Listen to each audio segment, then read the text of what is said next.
la trinification, voilà. Hein. Donc, vous voyez, hein, il y a deux, enfin pas deux, parce que c'est pas deux réalités, mais tout ça va ensemble. Il y a la réalité de ce que nous sommes et le processus de ce que nous devenons. Nous le sommes déjà, mais en même temps, malheureusement, nous ne le sommes pas encore assez. Donc c'est devenir ce que nous sommes, c'est-à-dire enfants de Dieu, c'est-à-dire devenir Dieu par participation, car nous sommes appelés à la vie divine. Hein, c'est ça qui est extraordinaire.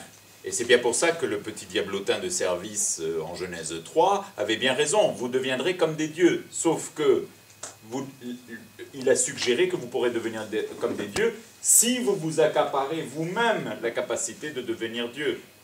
C'est-à-dire sur le dos de Dieu. Parce que peut-être que Dieu, finalement, est jaloux de cette divinité. Il n'a pas envie de partager le siège. Donc il soupçonne, il inocule le poison du soupçon. Qui, malheureusement, Dieu sait si ce poison est plus que répandu, y compris chez les chrétiens. On soupçonne, tout est... Voilà, enfin, tout est... Oui, non, mais s'il dit ça, c'est qu'en fait, il pense à autre chose. Bon, donc, ce petit poison du soupçon qui évidemment, a introduit, alors qu'il y avait la confiance, c'est bien pour ça que la petite Thérèse parle de la confiance, rien que la confiance vous mènera à l'amour, et bien malheureusement, ça introduit la méfiance. À partir du moment où il y a la méfiance, ben, quelque chose commence à être rompu. Mais là où le malin est malin, parce qu'il ne faut pas croire que le malin, il est idiot. Hein, il est malin. Donc, comme il est malin, il sait où appuyer. Il sait que nous avons l'aspiration à devenir Dieu. Parce qu'il sait que nous sommes faits pour l'infini. Il le sait même mieux que nous. C'est ça qui est le paradoxe. Donc, du coup, il va tout essayer de faire pour que ce désir de Dieu que nous avons, et même ce désir de devenir Dieu, il va tout faire pour nous faire croire que nous pouvons le devenir par nous-mêmes. Ça peut sembler tout ça très subtil, mais en fait, chaque fois que nous tombons dans la toute-puissance, c'est exactement ce que nous faisons. Alors peut-être à des tout petits degrés, mais à chaque petit degré, en fait, on se prend pour Dieu. À chaque fois que nous refaisons l'aide des autres alors que ça serait nécessaire, nous nous prenons pour Dieu. À chaque fois que nous essayons de nous sauver par nous-mêmes, nous nous prenons pour Dieu. Parce que le sauveur, il n'y en a qu'un, c'est pas nous. Etc., etc. Alors évidemment, c'est tout avec des... Il y a des nuances, quoi, hein. Il y a le petit degré du tout petit acte, et puis il y a le gros... hein, mais enfin, c'est les petits qui provoquent les grands. Hein. À force de faire les petits, on finit par faire le gros. Hein. Tout ça est très cohérent, il y a une cohérence dans notre être. C'est pas... De même d'ailleurs que les petits actes d'amour finissent par donner les grands actes d'amour, parce que voilà, ramasser une épingle par amour peut sauver une âme si c'est un amour pur, voilà, etc. Tout ça est très cohérent dans le plan de Dieu. Hein. Et bien sûr, le plan du malin aussi, pour détruire le plan de Dieu. Donc, nous sommes faits pour devenir Dieu par participation, et nous sommes donc faits pour participer à la Trinité, tout entière, au banquet céleste. Vous connaissez tous, mais peut-être que voilà, vous avez l'icône de la Trinité, enfin pas de la Trinité, des 3 anges qui sont venus visiter Abraham au chêne de Mambré, hein, elle est là dans le coin. Donc, vous la connaissez tous, cette icône, maintenant elle est partout. Nous sommes appelés à occuper la 4e place.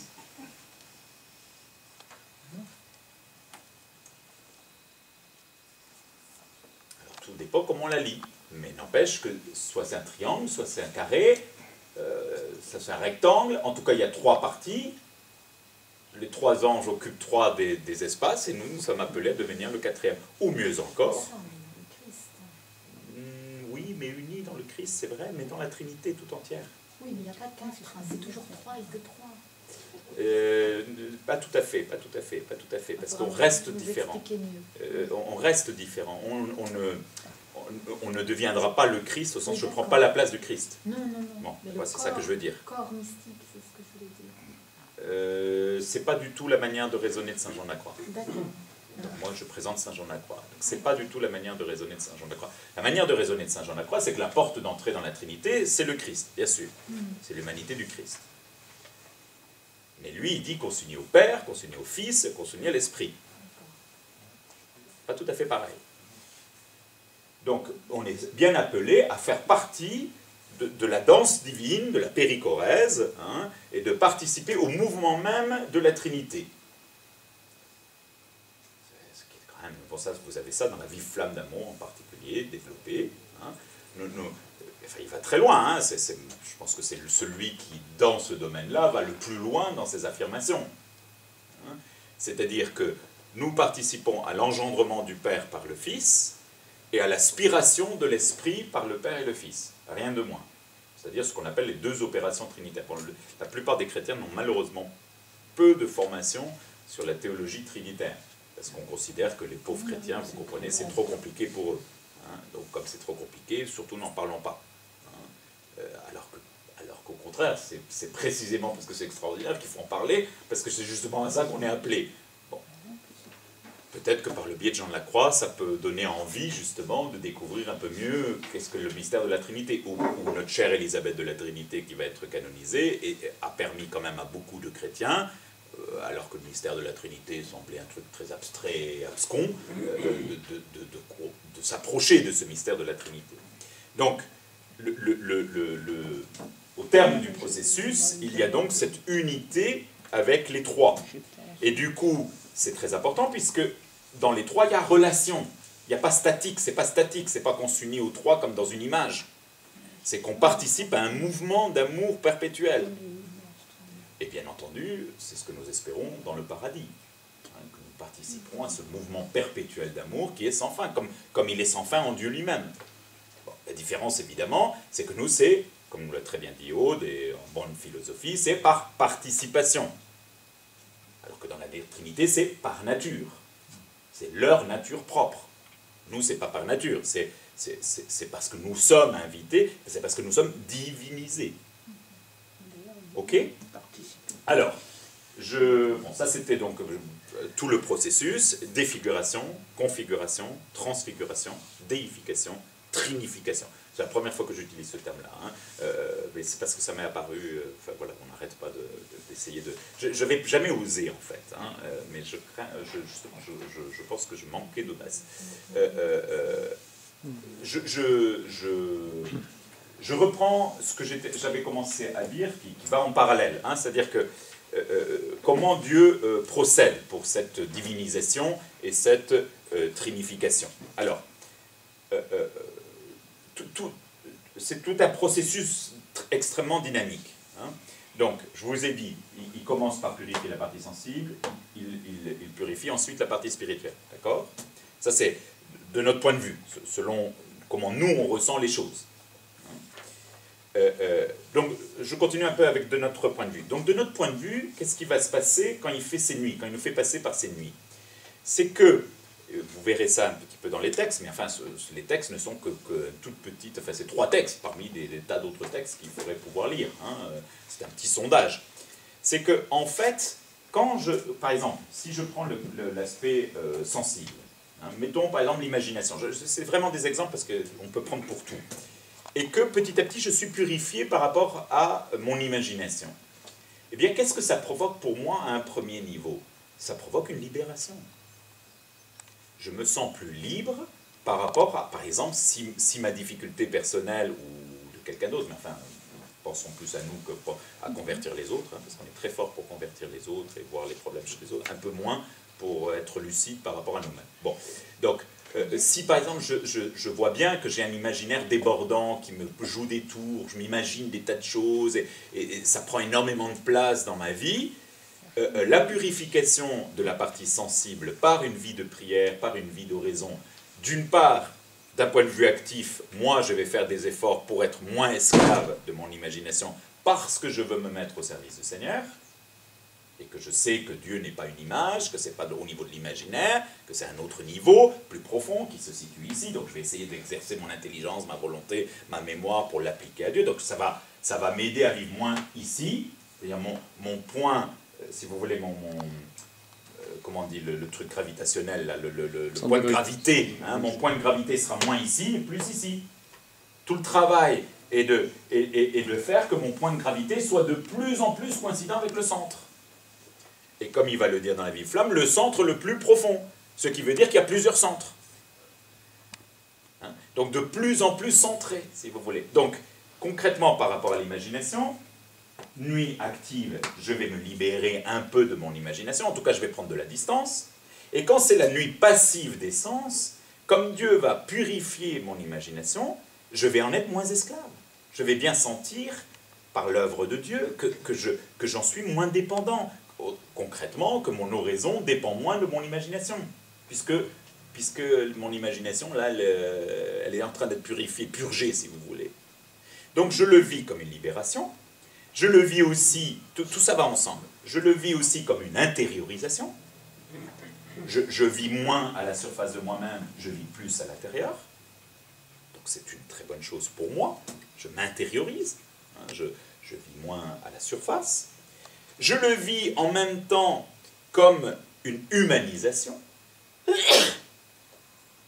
car quand mon imaginaire est trop débordant, il m'empêche de vivre humainement, normalement, parce que je suis plus, je sais pas, moi je suis avec quelqu'un et je suis dans mon imaginaire, ben j'arrive pas à aimer la personne qui est en face de moi, parce que mon imaginaire me joue des tours. Je m'imagine qu'il fait ceci, cela, ou qu'il pense ceci, ou qu'il va me juger comme ceci, comme cela. Tout ça me déshumanise, m'empêche d'être humain, d'être pleinement moi-même, d'être libre. Et en même temps, bien entendu, puisque je deviens plus passif, mon imagination est divinisée parce que c'est Dieu qui commence à en avoir la maîtrise. Alors, ce n'est pas la maîtrise totale parce que mon imagination restera le cinéma ouvert 24 heures sur 24 parce que j'en ai besoin de mon imagination. Vous croyez que je pourrais vous enseigner si je n'avais pas d'imagination? Alors, pas possible. Simplement, il faut que mon imagination soit de plus en plus au service de celui qui est au centre de moi-même. C'est pour ça que une vie spirituelle, loin d'étouffer mon imaginaire, va le purifier, va l'élever au-dessus de lui, va le mettre au service de, si telle est ma vocation. Après, il y en a qui sont plus imaginatifs, d'autres moins. Bon, ça c'est chacun selon sa grâce propre. Hein. Donc, en même temps, un processus d'humanisation, de divinisation. Vous comprenez, tout ça va ensemble. Parce que nous sommes un. Donc, quand une chose est touchée, tout le reste est touché. En négatif ou en positif. Et bien sûr, puisque je vais vers le centre, ça va avoir aussi l'avantage d'une unification intérieure. De mon propre être, et moi-même étant plus uni, le Seigneur va plus facilement pouvoir m'unir à lui. Bon, je pourrais développer... alors, je l'ai dit pour l'imagination, vous pouvez faire la même chose pour l'intelligence, vous pouvez faire la même chose pour la volonté, vous pouvez faire la même chose pour tel ou tel appétit, j'ai besoin d'être protégé, ou j'ai besoin, que sais-je, par rapport à la peur, enfin, tout doit de toute façon passer à la moulinette. Alors, ce qui est sûr, c'est qu'on n'a pas tous le péché originel est poursuivi, et le péché actuel n'est pas le même pour tous. Hein? Donc, pour les uns, ça sera l'intelligence qui est hypertrophiée, au détriment de la volonté, au détriment de la sensibilité. Ça, en France, il y en a des quantités, hein. Des cérébraux, hein, des cerveaux sur pattes. Hein, comme je dis moi, un peu en souriant et un peu pour provoquer. Hein. Ah oui, alors ça, c'est sûr, ils raisonnent très bien, ils réfléchissent très bien, intellectuellement c'est brillant. Alors, humainement, c'est une catastrophe. Ils n'ont aucune sensibilité, aucun sens de l'autre, ils sont d'un orgueil démesuré. Ah oui, c'est sûr, hein, ils sont très intelligents, très bien, tout le monde les admire. Enfin, d'un point de vue spirituel, c'est catastrophique. Et il va falloir que Dieu fasse un sacré boulot pour s'attaquer aux racines de cet orgueil, de cette intelligence hypertrophiée, pour la remettre à sa juste place. Etc. Bon, en psychologie, on dirait les mécanismes de défense, hein, mais il n'y a pas que ça, c'est encore plus complexe, mais il y a en nous des tas de réalités qui ne sont pas conformes au plan humain, qui ne nous humanisent pas pleinement. Et c'est là où il y a l'œuvre de la grâce et de la nature. La grâce suppose la nature, purifie la nature, l'élève au-dessus d'elle-même et la divinise. Mais il ne supprime pas la nature. C'est pour ça qu'il y a des lois de la nature. Et c'est pour ça que quand on ne respecte pas les lois de la nature, ben, ça a des conséquences. De la nature humaine, ici, dans ce cas précis. Donc, bon, ça c'est l'essentiel de ce... Ah oui, si, non, je voulais continuer mon schéma. Donc, plus je vis au centre de moi-même, au centre le plus profond, plus l'œuvre de Dieu s'accomplit, plus ma foi transforme mon intelligence et renouvelle ma manière de penser, plus la charité purifie, transforme, élève ma volonté humaine, plus l'espérance habite ma relation au temps, ma temporalité, et plus je suis dans la mesure des jours de Dieu, selon le tempo divin, et non pas selon mon tempo à moi, mais le tempo de Dieu. Plus cette partie spirituelle, je fais exprès de mettre du bleu, évidemment, est sous l'emprise du Seigneur, et dans la main de Dieu, d'accord? Si elle est de plus en plus dans la main de Dieu, ça ne peut pas ne pas avoir de conséquences sur la partie sensible. Parce que cette partie spirituelle étant plus forte, elle va permettre évidemment d'avoir des conséquences sur ma partie sensible.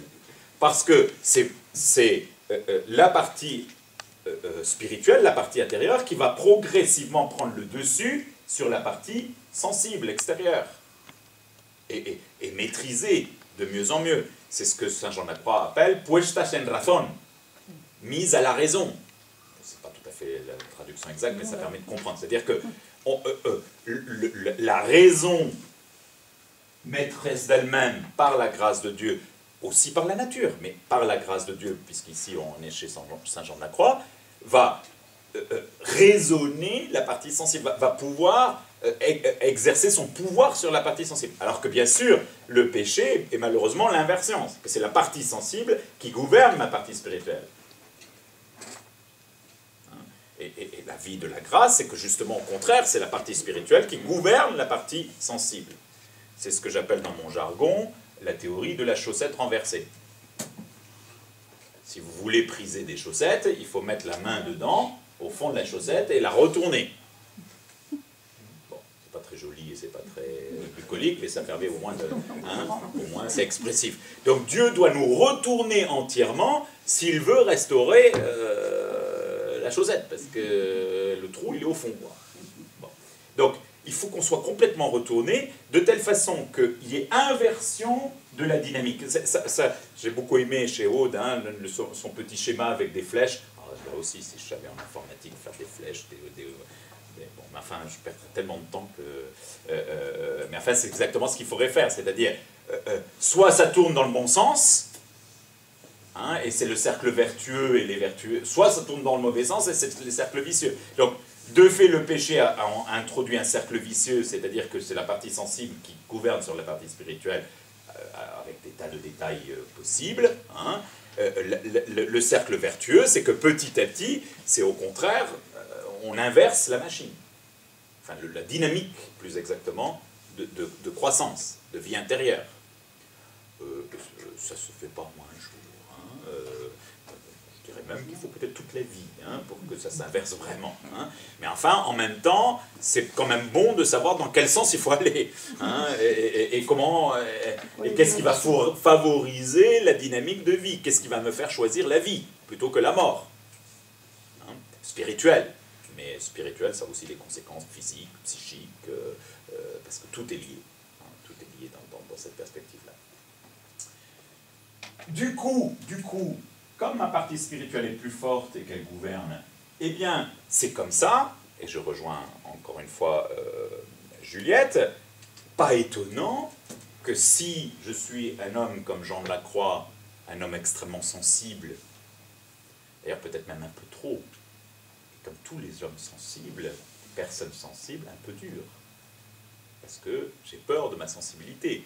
Jean de la Croix était très, au début, quand il était jeune, très hein, radical, à tel point qu'il voulait rentrer à la Chartreuse, parce qu'il trouvait que c'était pas assez les carmes.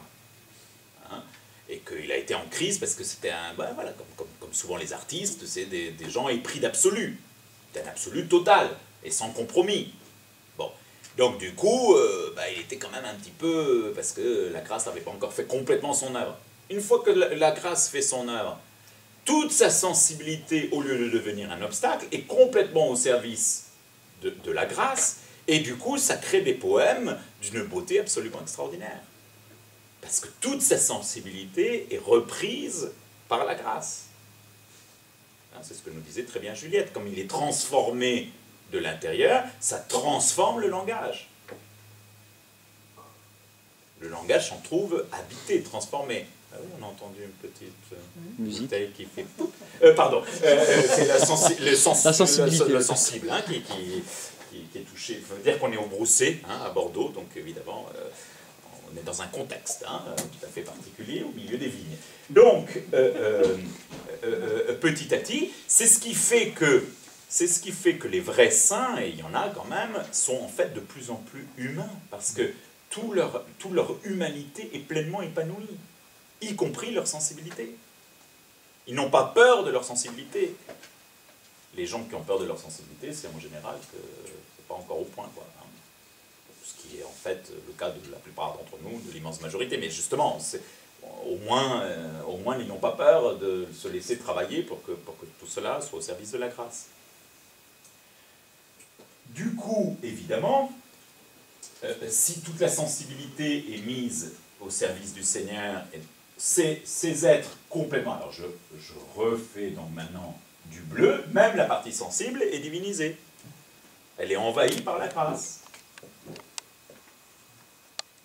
Alors qu'avant, elle partait dans tous les sens. Du coup, un être divinisé est dans sa partie spirituelle et dans sa partie sensible, parce que son centre, qui est de toute façon Dieu, il l'a atteint, et que c'est ce centre-là qui est son centre d'énergie. Et plus c'est concentré, vous allez voir ça dans le 3e texte tiré de la vive flamme, plus évidemment c'est puissant. Du coup, un être qui arrivait là, un seul acte qu'il pose de pur amour est plus utile que les 1001 activités pastorales et autres qu'on a pu déployer tout au long de sa vie. Parce qu'il y a une qualité telle que c'est pour ça que dit très bien Saint Jean de la Croix, il ne faut surtout pas empêcher une âme qui arrivait là, la distraire en lui faisant faire des choses, alors que ce qu'il faut absolument qu'elle fasse, c'est justement qu'elle puisse aller jusqu'au bout de ses actes de pur amour. Ce qui ne veut pas dire qu'elle ne fait rien, mais ça veut dire qu'il faut vraiment ne mettre aucun obstacle à cette activité de Dieu en elle. Et du coup, bien sûr, qu'il le sache ou il ne le sache pas, parce que ça, évidemment, la personne qui vit ça est plus ou moins consciente de ce qui se passe en elle. Évidemment, ce sont ces personnes-là qui deviennent des Thérèse d'Avila, des Thérèse de l'Enfant Jésus, des personnes qui marquent leur contemporain, Jean-Paul II, parce qu'en fait, ils sont unifiés. Ils sont pleinement unifiés. Il n'y a pas de la dispersion, il n'y a pas de dispersion des énergies, puisque toutes les énergies sont tellement ramassées que du coup, ça donne une puissance extraordinaire. Mais cette puissance ne vient pas d'eux. Ou plus exactement, elle passe par eux, mais c'est Dieu qui l'a fait en eux, qui permet qu'ils déploient. C'est pour ça que chaque fois, quand on dit « Oh non, mais vous savez, moi... » Oui, moi, ce que je sais, c'est que nous ne sommes pas assez divinisés. Moi, je ne suis pas capable de... vous n'êtes pas capable parce que je ne laissais pas le Seigneur vous rendre capable d'eux. Mais en fait, il faut écouter ce que le Seigneur veut vous rendre capable. Si les saints n'avaient fait qu'en fonction de leur capacité humaine, ils n'auraient rien fait du tout. Hein. Ils n'auraient même pas commencé à se lever le matin. Hein. Parce que vu l'avalanche de trucs qui leur tombaient dessus, mais ils ne se sentent pas plus forts que les autres. Mais comme leur force n'est pas...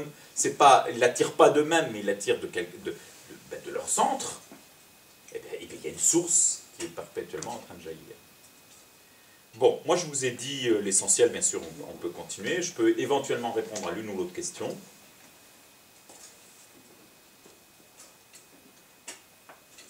Oui, Aurore. Est-ce que vous pouvez faire le lien, le parallèle entre les demeures et les nuits, s'il vous plaît? Oh là, ça c'est un peu subtil. Non, c'est un peu compliqué parce qu'en fait, il n'y a pas de coïncidence exacte. Puis moi, il faudrait que je sois plus spécialiste des demeures, alors que moi, je suis plus spécialiste de Saint Jean de la Croix. Donc, je maîtrise pas suffisamment bien les demeures. Moi, il me semble que les 6e demeures, si mes souvenirs sont bons, mais c'est les fiançailles spirituelles. Donc, j'ai déjà expliqué pour Saint Jean de la Croix ce que c'est les fiançailles spirituelles. C'est quand la partie spirituelle est unie à l'Esprit de Dieu. Donc là, c'est les 6e demeures. Les 7e demeures, c'est quand tout est unifié, quand on est Marthe et Marie, les deux à la fois. Hein, donc, c'est les 7e demeures.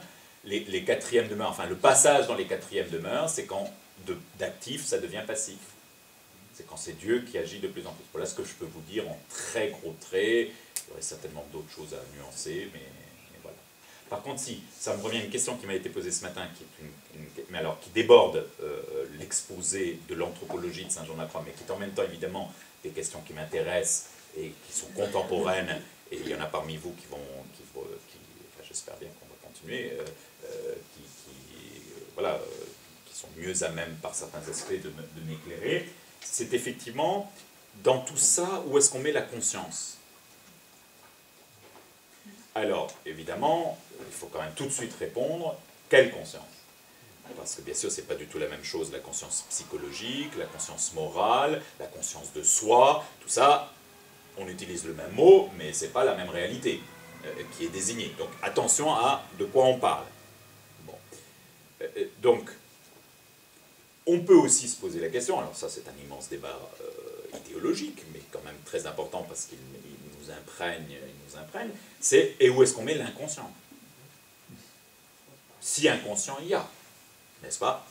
Parce que vous savez que, enfin, c'est pas moi que je vais vous expliquer ça, ça c'est plus mon domaine, enfin je m'y intéresse quand même beaucoup, c'est un gros débat. C'est là que je pense pour ma part que le rôle de la mémoire, compris comme le comprend Saint Jean de la Croix avec Saint Augustin, pourrait être assez formidable à explorer. C'est-à-dire le fait que nous sommes une histoire, vous voyez. Hein, quand on dit en psychologie, ben voilà, c'est tel ou tel mécanisme qui a fait qu'on réagisse de telle ou telle manière, et qu'il s'agit de le faire revenir à la mémoire, de faire de l'anamnèse, etc., etc. Bon, après, on sait bien qu'il y a des tas d'écoles différentes, mais enfin, est-ce que justement, c'est pas de cet ordre-là? Alors, ça c'est d'un point de vue psychologique. D'un point de vue spirituel, ça veut dire quoi? Que lorsque Dieu intervient par l'espérance en purifiant la mémoire, ça a des conséquences psychologiques. C'est pas psychologique, mais ça a des conséquences psychologiques. C'est théologal. Parce que l'espérance est une vertu théologale. C'est pas en psychologie qu'on fait des actes d'espérance immédiatement. Enfin, c'est pas le but quand on consulte quelqu'un. Ça, c'est dans la vie spirituelle. On va demander l'accompagnement spirituel. On va demander ça dans l'oraison. Il n'empêche que quelqu'un qui a une espérance nouvelle et dont le temps commence à être imprégné par la mémoire de Dieu, en quelque sorte, enfin par l'espérance. Qu'est-ce que ça a comme conséquence? C'est qu'il a une nouvelle espérance. Donc du coup, il a plus de force pour lutter contre telle ou telle difficulté. Du coup, pour dépasser tel ou tel traumatisme de son enfance, puisqu'il y a une espérance en lui. Vous voyez un petit peu, enfin vous voyez, c'est extrêmement complexe, mais c'est passionnant. C'est-à-dire que, bon, de même évidemment, dans l'autre sens, mais évidemment pas tout à fait équivalent, parce que pour moi il y a quand même la primauté de Dieu sur, enfin la primauté de la grâce sur la nature. Mais primauté ne signifie pas destruction. Dans l'autre sens, quand j'ai pris conscience d'un problème psychologique, un problème psychologique peut m'empêcher d'avancer dans ma vie spirituelle.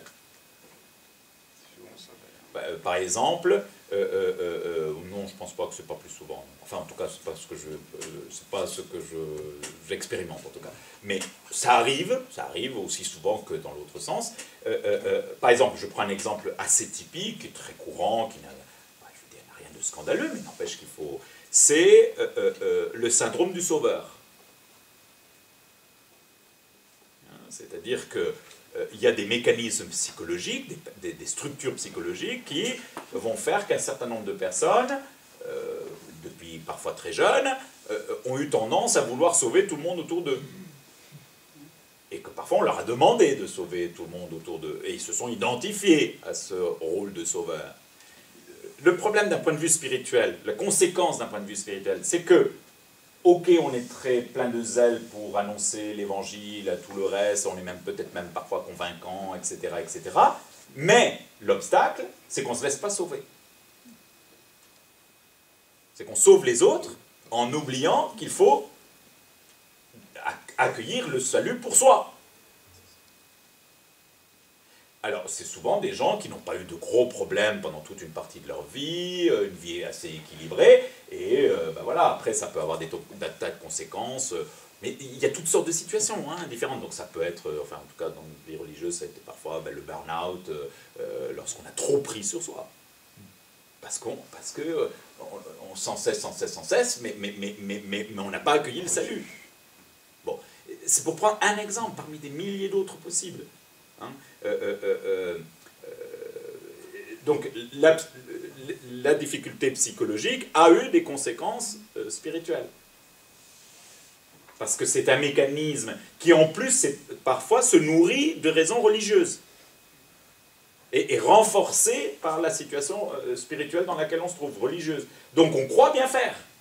Et alors là c'est une autre de mes grands dadas, ça je n'en finirai jamais, enfin, je reprends sans cesse. C'est évidemment l'une des grandes difficultés à distinguer entre sincérité et vérité. Oui, c'est la même chose. Ben non, mais très souvent pour nous, on met les deux au même niveau. Puisque j'ai été sincère, ben je n'y peux rien.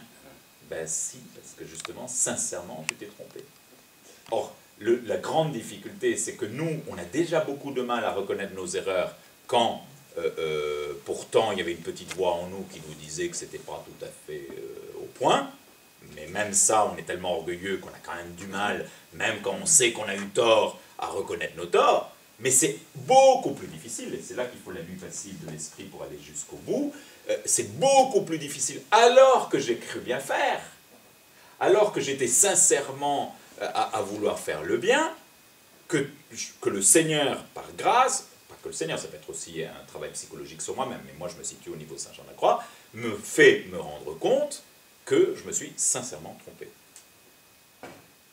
Et alors là, tout s'effondre.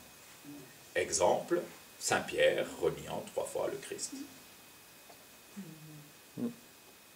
Oui, mon cher Jean-Gérard. Ça me rappelle rapidement juste un prédicateur qui écoutait quelqu'un qui disait des choses très belles.